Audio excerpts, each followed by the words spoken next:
fashion, beauty, or entertainment industry, it is essential that you put your best face forward. I'm talking to Rick Crank of Rick Crank Studios to give us tips on how we should prepare our photos. We're here at Rick Crank Studios talking to the man himself, Mr. Rick Crank. How are you, Rick? I'm good. How are you? I'm doing well. I just had to stop by because I love your fashion photography. And we are talking today about fashion photography and making sure you have the right portfolio. Why don't you tell me a little bit about who you are, what you do, and then we'll get into the fashion photography. Well, my name's Rick Crank. I am a photographer. I've been doing photography for a long time. Yeah. Yeah, for a pretty long time. And started out doing weddings and events, sports, and eventually got into fashion and have found that fashion is not a bad place to be. Now, with fashion photography, telling the people that are watching the importance of having a great photographer and portfolio. What are the elements of a good portfolio that you've seen over the years as a photographer? Well, what I see and continue to see is people staying current. Okay. I mean, a lot of portfolios, people are just putting really unprofessional pictures in them. They may get their cousin to take a cell phone, an iPhone picture, thinking that'll be enough, but it's really not. You really need to find a good professional photographer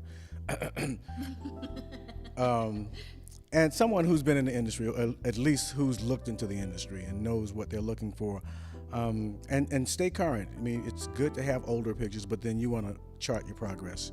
And I would say maybe have pictures done every few months because a person's look can change that frequently.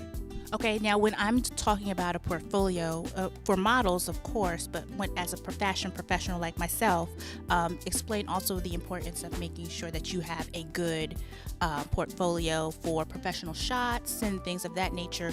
What should a good headshot consist of, and how should a fashion professional go about making sure that they have the right pictures as well? Well, headshots. There are a number of different ways. There used to be a standard. It used to be, okay, you need to shoot it like this, and they need to be centered, or the lighting needs to be this. That's out the door now. If you're still going by those rules, then you're gonna get left behind. So nowadays, you look at you're being more creative with it.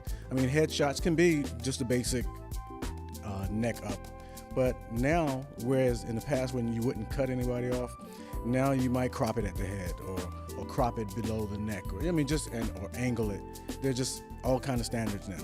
Or really, there are no standards as far as what you can do, as long as the quality is good and the image is good. Yeah. Now, if you're in the fashion realm, can you be more creative as far as your look? Are you seeing more of the fashion professionals that are doing their headshots kind of keep it very professional, or are they kind of being a little more edgy, a little more creative? I think nowadays they're being way more edgy.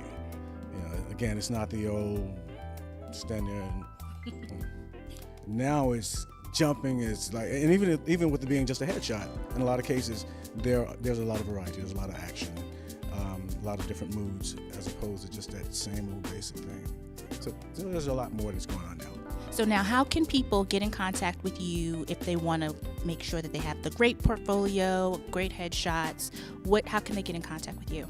Can I look at the camera for this? Okay, find me. Let me hold this. Is this on? The best way to reach me is Rick Crank Photography Studios, Triangle Town Center Mall, Raleigh, North Carolina, and we are mobile, so we'll come to wherever you are. Phone number 919-961-6082. Email address pixbyrick, PIXBYRIC @gmail.com. And you'll find us on Facebook and Model Mayhem, MuseCube. Just Google it. I mean, not like we're all that great, but we are. Erica King is one of the newest photographers to the Rick Crank team. She gave me a few posing tips. Like lift both of their arms up, but I like doing stuff like this. Like maybe just one arm up, and it makes you just look taller. I feel taller. Erica periodically hosts a model posing workshop to show upcoming models how to get the most out of their photo session. She stresses the importance of a professional portfolio not an Instagram feed to book the good gigs. She says models need to post professional pictures to social media, but it should not be all that you have. You can follow Erica's Instagram at I am Erica King. Coming up next, closet organization. Are you organized? We're giving you tips on how to be organized and stylish.